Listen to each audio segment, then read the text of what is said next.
حتى أكون أحب إليه من والده وولده والناس أجمعين. رواه الإمام الهمام البخاري في صحيحه.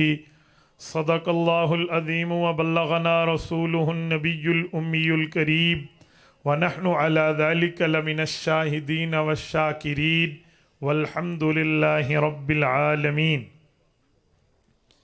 معزز دوستو، آج 22 اکتوبر 2023 بروز اتوار ہے اور آپ کے یہاں منڈے ضلع چکوال میں تحریک خدام اہل سنت والجماعت کی دعوت پرخلوص پر سیرت النبی صلی اللہ علیہ وآلہ وسلم سے معنون عنوان کے پروگرام میں رب کریم نے عافیت کے ساتھ شرکت کا موقع عطا فرمایا۔ میرے ساتھیو، نبی پاک صلی اللہ علیہ وآلہ وسلم کی سیرت کے حوالے سے میں چند معروضات اسٹیج پہ دیے گئے وقت کے مطابق آپ کی خدمت میں پورا کروں گا۔ میرے ساتھیو، نبی پاک صلی اللہ علیہ وآلہ وسلم رب کریم نے آپ کے اور ہمارے لیے بہترین نمونہ بنا کے بھیجے ہیں۔ نمونہ کا مطلب کیا ہوتا ہے؟ یہ ایک ہی لفظ نمونہ آپ کی اور میری پوری زندگی کو سمجھنے کے لیے کافی ہے۔ میں مثال دیتا ہوں، یہ واسکٹ میں نے پہنی ہے، تو جب ہم اس طرح کی واسکٹ بنوائیں گے تو یہ نمونہ دکھائیں گے، یہ ڈیزائن دکھائیں گے، بھئی اس طرح بنا کے دیں۔ اگر ہمارے سامنے بنانے والے درزی نے اسی طرح بنا کے دی تو وہ اجرت کا مستحق ہے، ایسے بنا کے نہ دی تو وہ اجرت کا مستحق نہیں ہے، بلکہ مستوجب سزا ہے کہ تو نے ہمارا کپڑا بھی ضائع کیا اور ہماری توقعات کے مطابق نمونہ دیکھنے کے باوجود بھی نہیں بنایا۔ دنیا کی ہر عدالت اسے مستوجب سزا قرار دے گی، ہاں کوئی چاہے تو معاف کر دے، لیکن بات غلطی کی ہے۔ رب کریم نے ہمیں حضور کریم کی ذات میں نمونہ بنا کے دیا۔ اب کل قیامت میں رب نے ہم سے یہی پوچھنا ہے کہ نمونہ آپ کے پاس موجود ہے؟ زندگی مصطفیٰ آپ کے سامنے تھی، تعلیمات پیغمبر آپ کے سامنے تھے، آپ نے اپنی زندگی کو اس جیسا بنایا تو جنت کے مستحق، اس جیسا نہ بنایا تو سزا کے مستحق۔ دنیا میں ہر آدمی اپنے کپڑے خراب کرنے پر درزی کو سزا کا مستحق سمجھتا ہے کہ بھئی تو نے میرا مال بھی ضائع کیا، میرا وقت بھی ضائع کیا، جیسے میں چاہتا تھا تو نے کپڑے ویسے نہیں بنائے، حالانکہ تمہیں دکھا دیا گیا تھا کہ ایسا بنانا ہے۔ رب کریم نے نبوت کی سیرت آپ کی اور میرے لیے بطور نمونہ اسی لیے بھیجی ہے کہ جو چاہے اس پہ عمل کرے، کل قیامت میں خوشخبری پا لے۔ اسی بات کو سمجھانے کے لیے سورۃ احزاب آیت نمبر 21 میں رب کریم نے فرمایا، لَقَدْ كَانَ لَكُمْ فِي رَسُولِ اللَّهِ أُسْوَةٌ حَسَنَةٌ، تمہارے لیے پیغمبر کی ذات بہترین نمونہ ہے۔ پھر رب کریم نے آگے جس کے لیے نمونہ ہے اس کی وضاحت فرمائی، فرمایا لِمَنْ كَانَ يَرْجُو اللَّهَ وَالْيَوْمَ الْآخِرَ وَذَكَرَ اللَّهَ كَثِيرًا۔ اس نمونے پہ تین لوگ جو ہیں، جو تین نظریات، تین قسم کی ترتیبوں کو مانتے ہیں، وہ مستفید ہوں گے۔ نمبر 1، لِمَنْ كَانَ يَرْجُو اللَّهَ، توحید کا قائل ہو، شریعت کو مانتا ہو۔ نمبر 2، وَالْيَوْمَ الْآخِرِ، اور قیامت کے دن پر اٹھنے پر ایمان رکھتا ہو، آخرت کی زندگی کو تسلیم کرتا ہو۔ نمبر 3، وَذَكَرَ اللَّهَ كَثِيرًا، اور اللہ کا کثرت سے ذکر کرتا ہو، اللہ کو یاد رکھتا ہو۔ پتہ چلا اگر ہم نے اپنی ذات کو حضور پاک علیہ الصلوۃ والسلام کے نمونے کے مطابق ڈھالنا ہے تو عقیدہ بھی ٹھیک رکھنا ہوگا، آخرت کی امید بھی رکھنی ہوگی، اعمال بھی ٹھیک رکھنے ہوں گے۔ یہ تین باتوں میں اللہ تعالیٰ نے آپ کو اور مجھے رسول اللہ کی زندگی پر عمل کرنے کا طریقہ سکھایا۔ اب میرے دوستو بات فائنل ہے، سیرت النبی کے جلسے میں ہم اسی لیے نہیں بیٹھے کہ ہم اپنے نبی کی تعریف میں مزید وسعت پیدا کر دیں. حضور کی تعریف تو ہے ہی وسعت والی، جس کی تعریف اللہ خود عرش پہ کرے اور مخلوق فرش پہ کرے. میری ایک تعریف کرنے سے کیا ہوگا، بلکہ ہوگا تو یہ تعریف والے نبی کی سیرت اپناؤں. میرے لیے فائدہ تو یہ ہے تعریف والے نبی کا کردار اپناؤں، تعریف والے نبی کے احکامات پہ عمل کروں، تعریف والے نبی کے کردار پہ عمل کروں، تعریف والی نبی کی تعریفات پہ عمل کروں. تب جا کر میری زندگی بھی بہتر بنے گی، موت کے بعد کا زمانہ بھی بہتر بنے گا. ایک جملہ سمجھانے کے لیے سیرت کے حوالے سے بات کرنے لگا ہوں. حضور پاک ہماری تعریف کے محتاج نہیں ہیں، بلکہ ہم حضور کی تعریف کر کے اپنا نامہ اعمال سیاہ نہیں سفید کر رہے ہیں. آپ کہیں گے کیسے؟ آپ اٹھائیے مستدرک حاکم، نبی پاک علیہ السلام کی پیدائش کا ذکر امام حاکم رحمۃ اللہ علیہ نے الفاظ میں کیا ہے. وہ کہتے ہیں لما ولد النبی صلی اللہ علیہ وسلم سماہ عبد المطلب محمدہ. حضور پاک علیہ السلام کی پیدائش ہوئی تو والد کا سایہ سر پہ نہیں تھا، دادا جان موجود تھے. حضور پاک کے دادا جان شیبۃ الحمد عبد المطلب نے حضور پاک کا نام محمد رکھا صلی اللہ علیہ وآلہ وسلم. تو محمد کا معنی ہے جس میں تمام تعریفات اکٹھے کر دی جائیں. الذی اجتمعت فیہ صفات المحمودۃ کلھا، جس میں تمام اچھائیاں جمع ہوں، اسے محمد کریم صلی اللہ علیہ وسلم کہتے ہیں. تو حضرت عبد المطلب کا پہلے نام نہیں ملتا. آپ نے یہ نام کیوں رکھا، کس بنیاد پہ رکھا؟ حضرت عبد المطلب نے جواب دیا اردت ان یحمدہ اللہ فی السماء ویحمدہ الناس فی الارض. میرا ارادہ، میری سوچ، میری نیت، میرا منشا، میری مانگ، میری نیڈ، میری حاجت و ضرورت و چاہت یہ ہے. اس کا نام تعریف والا ہے تو عرش والا عرش پہ، فرش والے فرش پہ اس کی تعریفات کریں گے. اردت ان یحمدہ اللہ فی السماء ویحمدہ الناس فی الارض. تو میرے پاک پیغمبر کی تعریفات تو ہیں ہی، حضور اقدس صلی اللہ علیہ وسلم کی تعریفات تو دنیا میں ہونی ہے. اب ہم نے سیرت کے پروگرام میں اس بنیاد پہ شرکت کرنی ہے. ہم نے سیرت کے پروگرام میں اس بنیاد پر آنا ہے کہ ہم حضور پاک کی تعلیمات کو سنیں، نبی پاک کے فرمودات کو سنیں، حضور پاک کے احکامات کو سنیں، حضور کے اوامر و منہیات کو سنیں. تو جو حضور نے فرمایا ویسے کر دیں، جس سے روکا ویسے رک جائیں. یہ زندگی بہتر ہے. اگر اس کے علاوہ ہے نا تو یقین مانے کوئی فائدہ نہیں ہے. بعض اوقات ایسا ہوتا ہے لوگ صرف سنتے ہیں کان کے چسکے کے لیے. امیر شریعت سید عطا اللہ شاہ بخاری رحمت اللہ علیہ گفتگو فرماتے، صبح کی اذان آ جاتی، عشاء سے شروع ہوتے تو یہ لفظ ان کا ہے کہ لوگوں کان کے سکون کے لیے بخاری کی باتیں نہ سنو، بلکہ بخاری زبان سے اس لیے بولے کہ اللہ خوش ہو، رسول اللہ خوش ہو. تم بھی اسی لیے سنو کہ اللہ کے احکام مانے، حضور کے فرمان مانے. تو میرے دوستو، اسی جذبے کے تحت تحریک خدام اہل سنت والجماعت یہ شروع دن سے ایک ایک علاقے میں، ایک ایک گاؤں میں، ایک ایک جگہ میں، ایک ایک قریہ میں، ایک ایک چوک اور چوراہے پر اسی دعوت کو لے کر ٹھہری ہے کہ لوگوں ہم اپنی زندگی نبی کے احکام کے مطابق گزار لیں. زندگی، وہ کہتے ہیں نا، زندگی رمضان المبارک کی پابندیوں کی طرح گزار لو، موت عید کی خوشیوں کی طرح قبول کرو گے.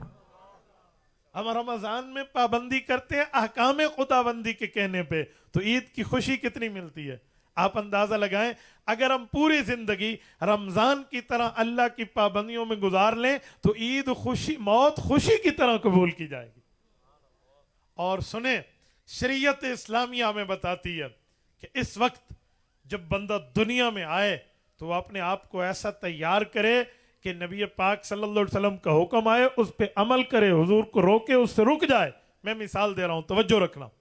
سورت حشر آیت نمبر 7، پارہ نمبر 28 سورت کا پہلا رکوع. رب کریم فرماتے ہیں وَمَا آتَاكُمُ الرَّسُولُ فَخُذُوهُ وَمَا نَهَاكُمْ عَنْهُ فَانْتَهُوا. نبی جو دے دے اس کو لے لو، جس سے نبی روکے اس سے رک جاؤ.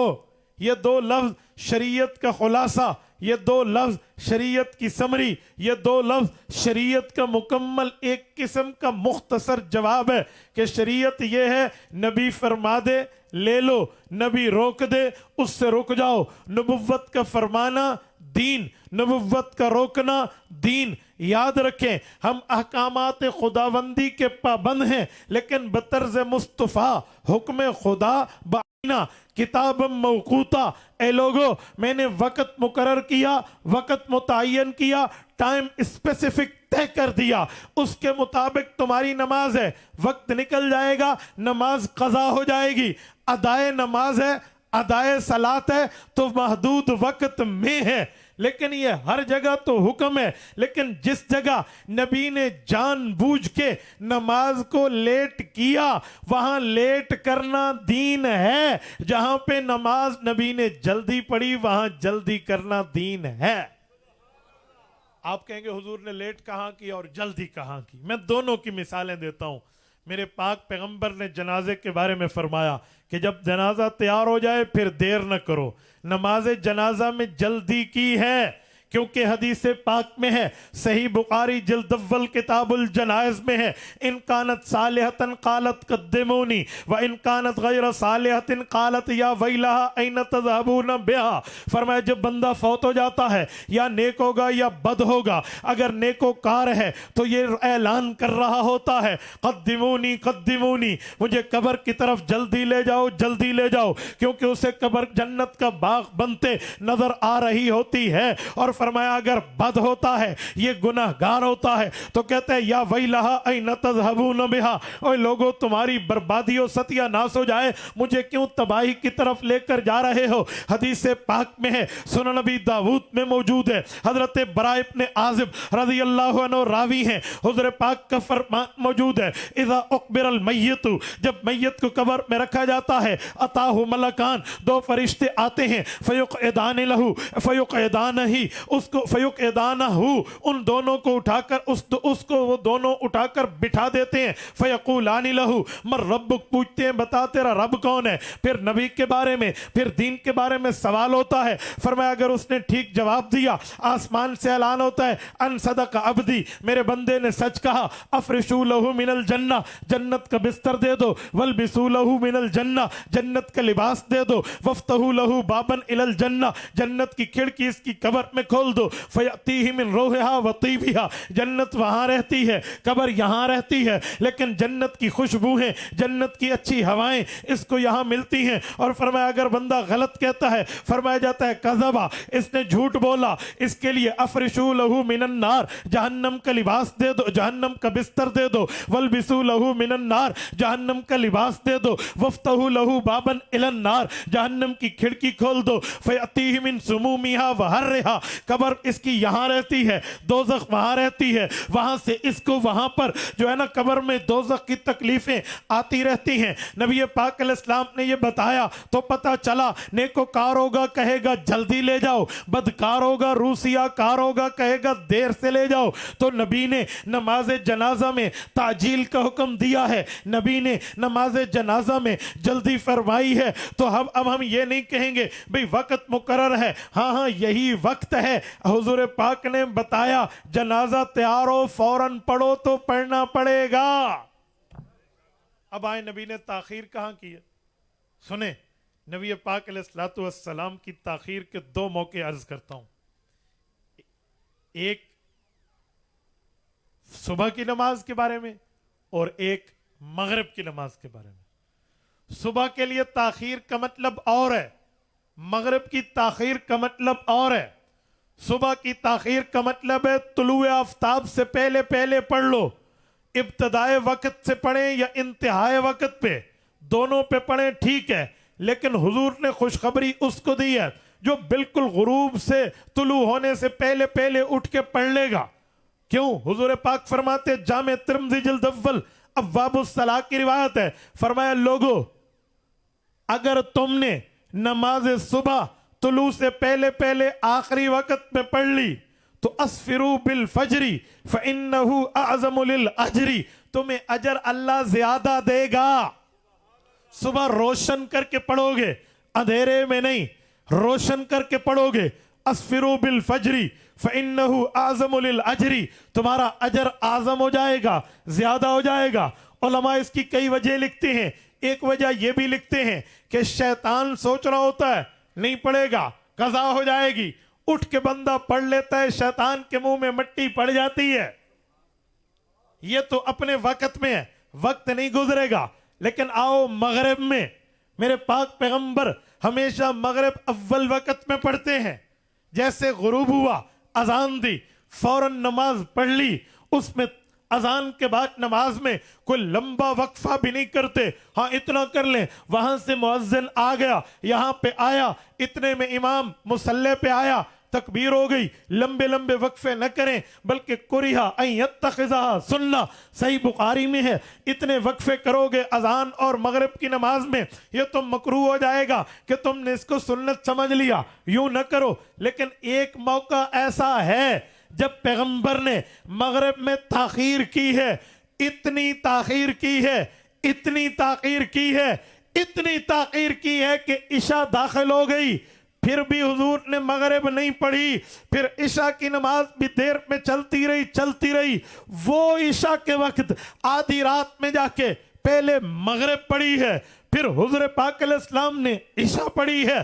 تو اب ہم یہ نہیں کہیں گے کہ نماز کو اس موقع پہ جلدی پڑھیں، ہم کہیں گے نا جو حضور پاک نے کیا، وَمَا آتَاكُمُ الرَّسُولُ فَخُذُوهُ وَمَا نَهَاكُمْ عَنْهُ فَانْتَهُوا، جو دیا وہ لیں گے، جس سے روکا اس سے رکیں گے۔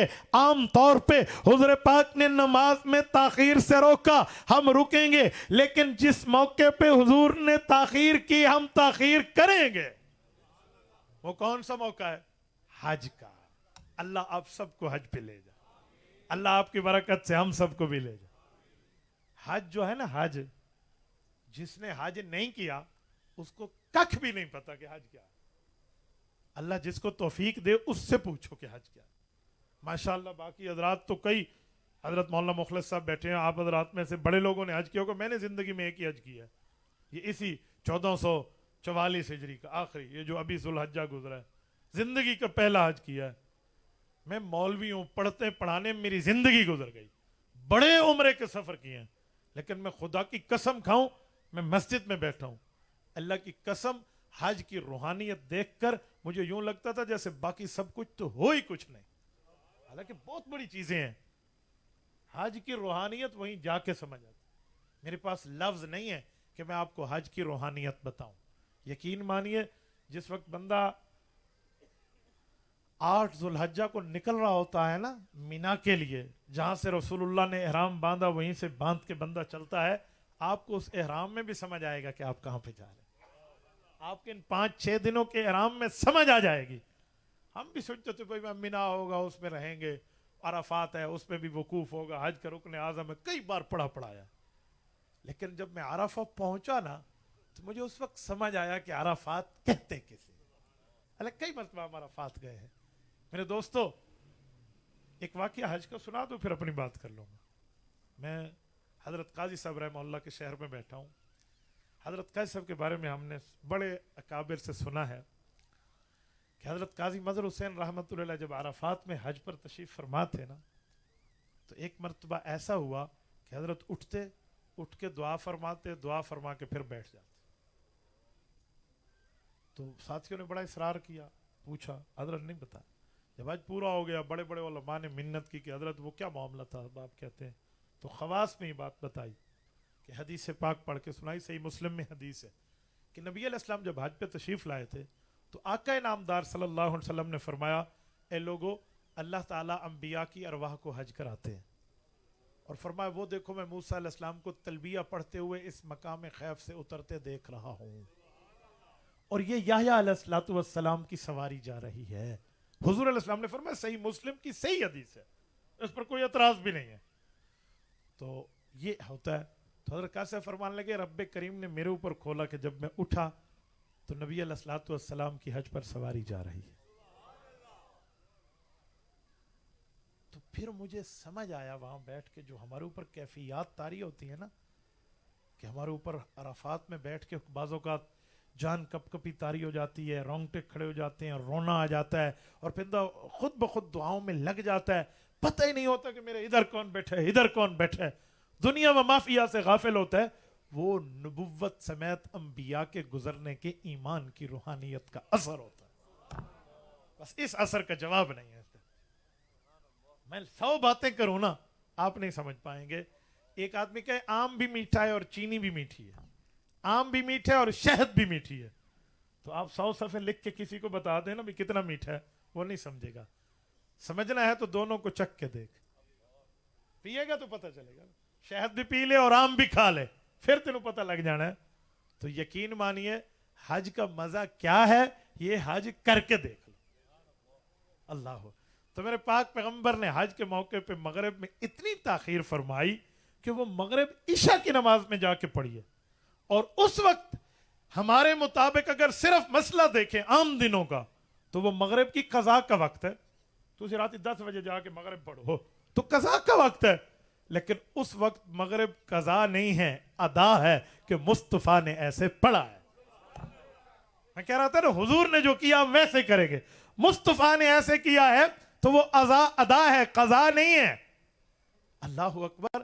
میرے ساتھ اس دفعہ جو حاجی تھے نا ہمارے لاہور کے بھائی, اللہ ان کو جزائے خیر عطا فرمائے, بھائی قمر, بھائی شمس, بڑے بڑے انہوں نے حج کیے, وہ اس دفعہ مجھے اپنے ساتھ لے گئے, اللہ ان کو جزائے خیر عطا فرمائے.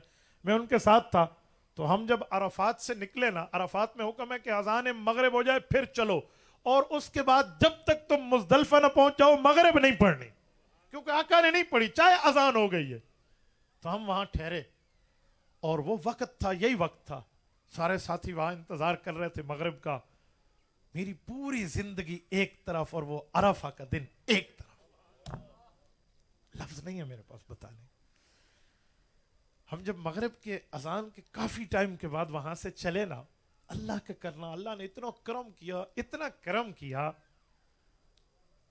وہ ساتھی مجھے بتانے لگے کہ ہم 15 سالوں سے غالباً آ رہے ہیں, اتنے سالوں سے آج تک اتنا جلدی ہم مزدلفہ نہیں پہنچے جتنا آپ پہنچے.